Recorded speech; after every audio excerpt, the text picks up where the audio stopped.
Very new pasture, very old pasture. We might have to think about putting some urea on it. It's another cost, but they could go on this ryegrass. It's looking unreal. I've been doing it's called lifetime ewe management. Well, that was harder than it should have been. Not mad bull, but he just doesn't, you know, a bit standoffish.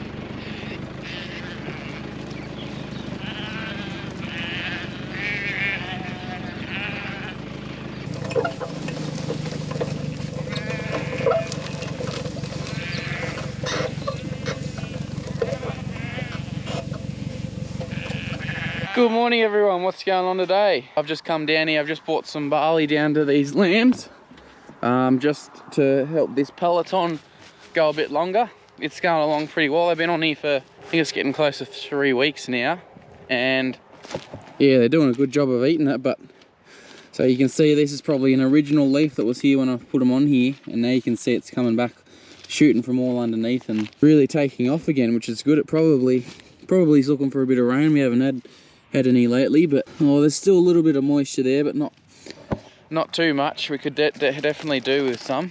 These lambs are going really well, as you would have seen hopefully from that shot just then. I haven't weighed them yet. Time is a bit of the essence at the moment. I don't have a lot shearing and trying to play catch up on a few things at the moment, so next week hopefully I'll get time and I'll get them in and weigh them, and we might actually be able to send some. Looking at them now, probably can't see because you're looking into the sun, but no, look at that, that's a cracking lamb there. This year there's probably going to be a fair bit of benefit in, you know, just getting them as heavy as we can, really, to a degree.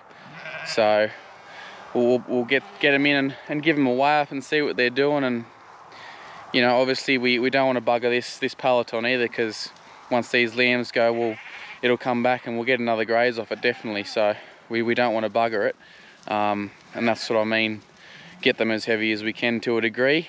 You know, just where they look, just to a point where they look finished and they've got good cover over them, and weighing well too. What are you doing, Max?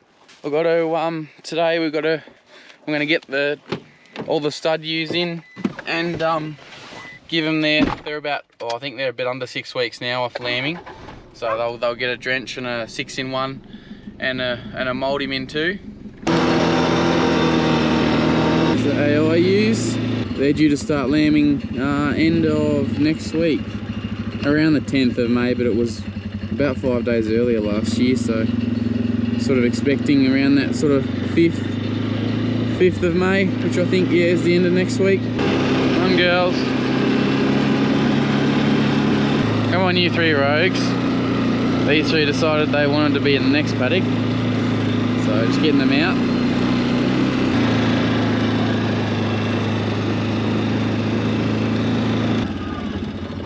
This is, as I was just saying, I've got the twin lambers from the next paddock here, but I had to bring them through this paddock where the AI use the lambing, or gonna lamb, and I've had some sort of pre-drop with them, just a nutritional sort of boost. And these girls haven't really been, well, it looks like they've been eating a little bit, but you know, not hooking into it, which, I mean, it's a high quality pasture, so maybe perhaps that's telling me that they don't need it. But then these girls just walk straight past it.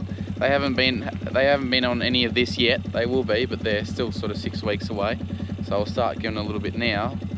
But there was a number of them that sort of went straight to it and had a bit of a lick. Perhaps that's telling me that maybe they do need some of this, or at least on the paddock that they're on. They're not going back on that one.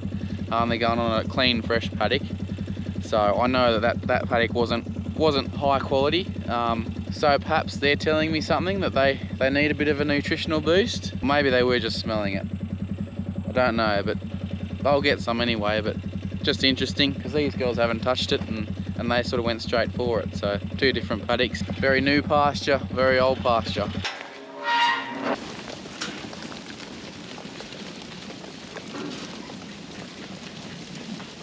Alrighty, so I'm going to run them through the handler. They're getting the Q drench and the mould him in, which we use a fair bit of it, a 3-in-1 trace mineral injection.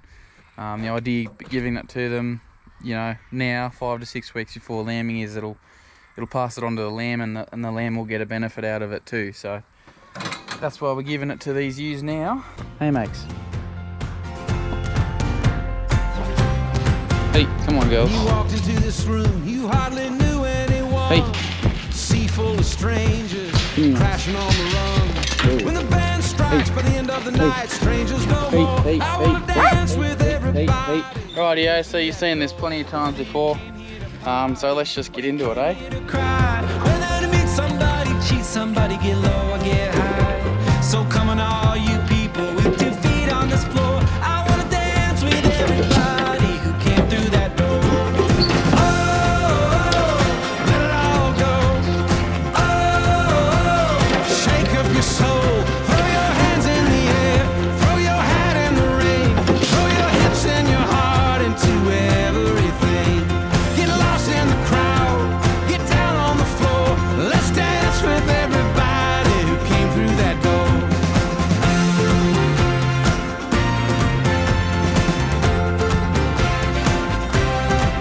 Come all you saints and sinners, poets, prophets and fools, all you cowboys, tricksters, hipsters trying so hard to be cool, all you dreamers and schemers thirsty for more. I wanna dance with everybody who came through that door. Oh, let it all go. Oh, shake up your soul. Throw your hands in the air. Throw your hat in the rain. Throw your hips and your heart into everything. Get lost in the crowd. Get down on the floor. Let's dance. So they're drenched and mouldy bin now, which is good. They hopefully won't have to be touched again. You know, obviously just to move them, but it's only a little move. It's just one paddock away from where they're going now. They'll only have to be moved before lambing, and hopefully that's it. Yeah, they're all drenched now. They haven't been drenched. I just had a look. They haven't been drenched since the middle of September last year. So it's a pretty good innings. I'd like to think that's sort of paddock rotation, and I'd like to think it's good management, but they'd also be a bit resistant. These old girls, they're pretty. Most of them are pretty good. Apart from the old one, in terms of having a pretty good resistance to worms. Hey girls. Anyway, let's get them onto their paddock, I suppose. Get them out of the yards. What do you reckon? Good dogs. Go, Max. Go. Steady. Sit.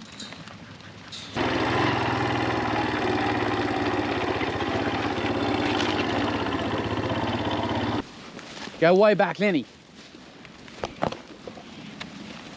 Off you go, girls.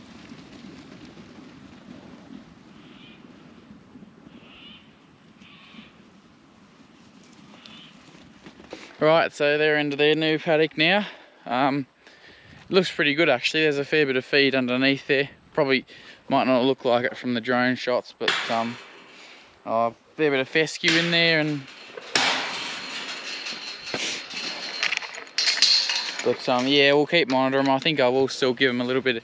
I've been giving a little bit of barley, so I'll keep doing that I think for the minute. But this is the ryegrass that they'll hopefully come onto. It's actually, past couple of days I've just noticed, it looks like it needs some nitrogen, as you can see. If you look from a certain angle, I hope the camera can pick it up. Oh, there's a good patch there. You might be able to see the dark green patch there. So that's obviously where it's nitrogen abundant. Well, not abundant, but it's healthy, because that's those little patches that you can see all over the paddock. That's where the sheep have gone to the toilet. So food and weed, and that's put nitrogen back into the soil. So I'd say that's also a pretty good indicator of, you know, it's not a real good colour. It's only sort of turned this the past, well, since I've seen it last, and that was last week. So we might have to think about putting some urea on it. It's another cost, but if it's gonna, it does need it. Like you can see the leaves, see the yellow tipping. So, something to think about. Might be able to see it a bit better there, maybe. Hey, Lenny. Dad's been spraying.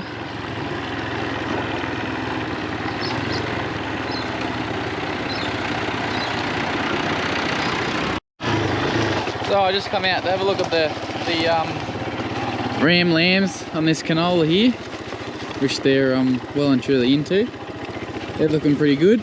Just coming out because there's only sort of 4.5 hectares here, and there's about 170 rams on here, so it is too high of a stocking rate. But it was It's getting pretty tall, this canola, so I wanted to try and graze it off a little bit. And they are allowed in the next paddock, into a next paddock, but obviously why would they want to be in there when they can be on this, I suppose. It's a bit like lollies and vegetables, I guess. Not that I don't like vegetables, but yeah, I'm just having a look. I might have to think about moving them, but I just don't know where I'm going to put them is all. They could go on this ryegrass. It's looking unreal. And that stuff there, that stuff's chicory.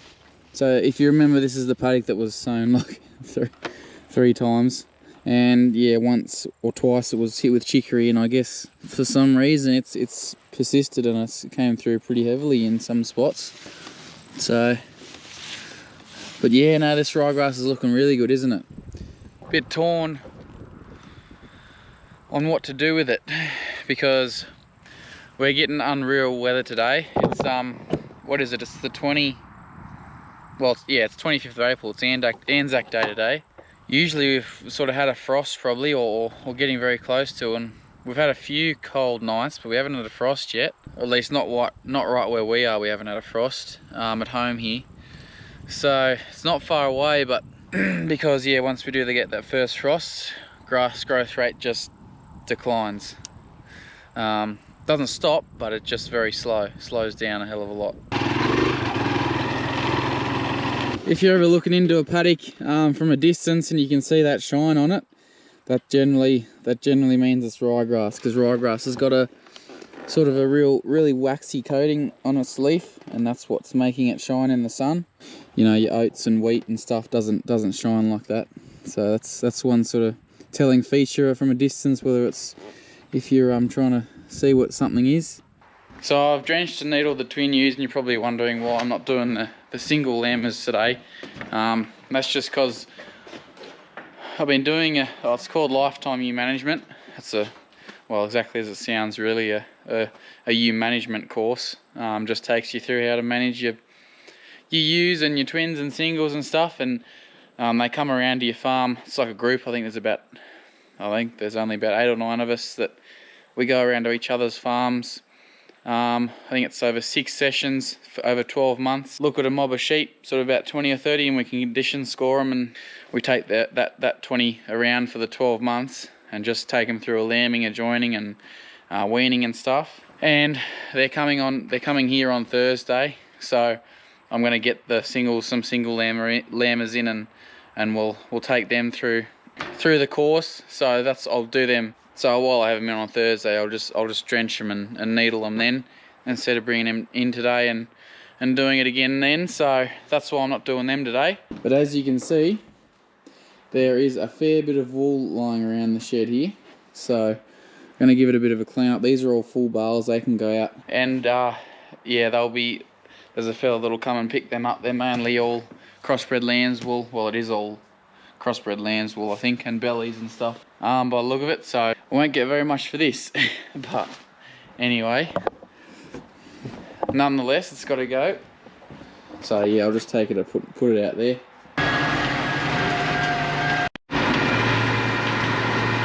Alrighty, so day's got away from us a bit, but I've had a bit of trouble getting these buggers in. There's a couple of cows there that are a bit spicy, the 2 Hereford cows, and they just made it a bit hard to get in.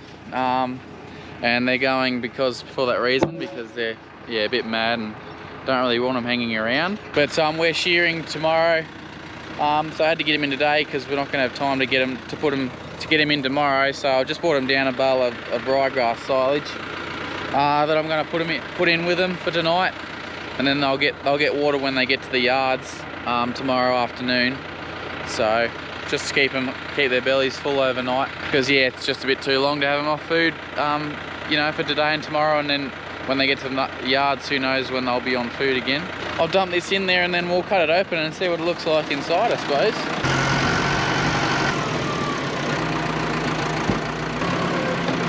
So I've just sort of sat near this gate here because obviously they're not going to eat all this tonight. So when they go, I'll be able to open this gate, and then these lambs will be able to smell it hopefully, and they'll come in and finish it off for me.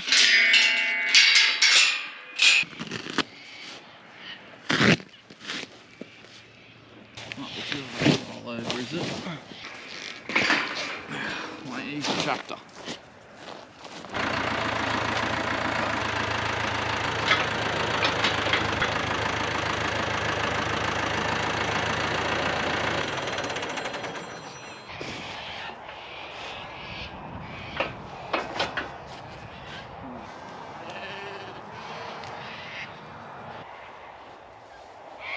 Well, that was harder than it should have been. That's what happens when you're on the phone. Yeah, so this is actually off the ryegrass paddock. I don't think I filmed us cutting and baling this, but yeah, this is off that ryegrass paddock we saw earlier today. There was a fair bit of Vulpius or silvergrass, Rastal fescue, whatever you want to call it, depending on where you're from, in there. But there's a little bit of mold there, but it actually turned out to be all right by the look of it. It's a really good smell. I suppose that's one of the benefits of silage. That was the main reason, well, really the only reason we cut it and baled it, because it had so much silvergrass in there, and we didn't want the seed to, you know, obviously be viable and then fall down and then have a heap more in there next year, because it's a perennial ryegrass, so hopefully it'll be in there for a while. So yeah, it's done exactly what we wanted it to. The ryegrass has come back really well, and obviously the silvergrass is not going to come till spring, but I mean, it smells the part anyway, so we'll see how these fellas, that old cow she'll know what it is, I think. Oh, they might have all had a bit of silage before, actually. These lambs, I don't know whether they can smell it or whether they're just interested, but no, you'll have to wait till tomorrow. You fatties.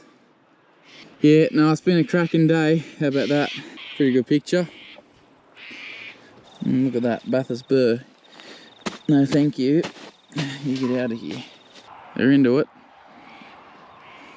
Or smelling it, at least.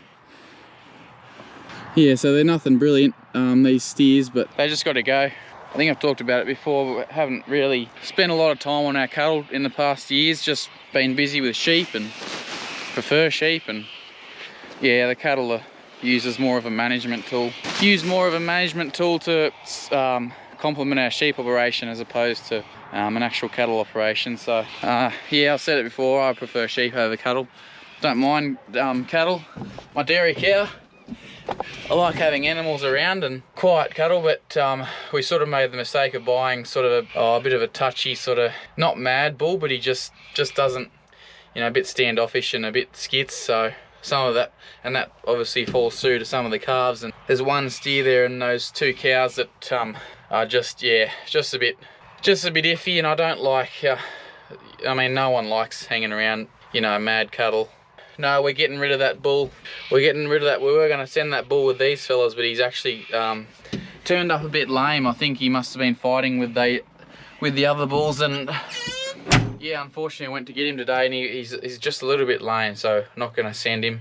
Give him another couple of weeks to recover, and then he can go too.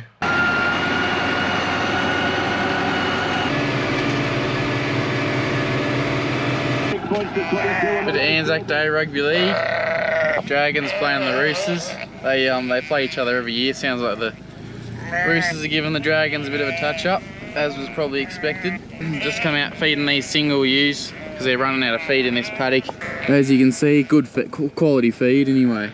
So they'll be shifted, as I said this morning on Thursday when I give them their drench and stuff, but obviously wait until then. So just giving them a top up, hey girls.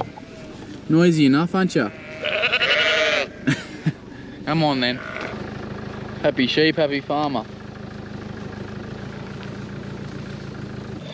Anyway guys, that's going to be the end of another one. I'm just about to knock off, so that's probably going to be a shorter vid. I hope you enjoyed it though, as we edge closer to the start of lambing, yeah, which is pretty exciting. So talking to Dad today, I think we might potentially split those AIUs up, just because obviously they were all inseminated on the same day, which means they're all going to lamb sort of probably within 2 or 3 days. So we might actually split them up into sort of paddocks of 20 or 30, and just so that they don't miss mother, purely for that reason. Stay tuned, and with that we'll catch you in the next one. Alrighty guys, see ya, bye. Let's put aside our differences, lace up our shoes. Let's narrow the distance between me and you. Meet me in the middle. Let's quit keeping score. I want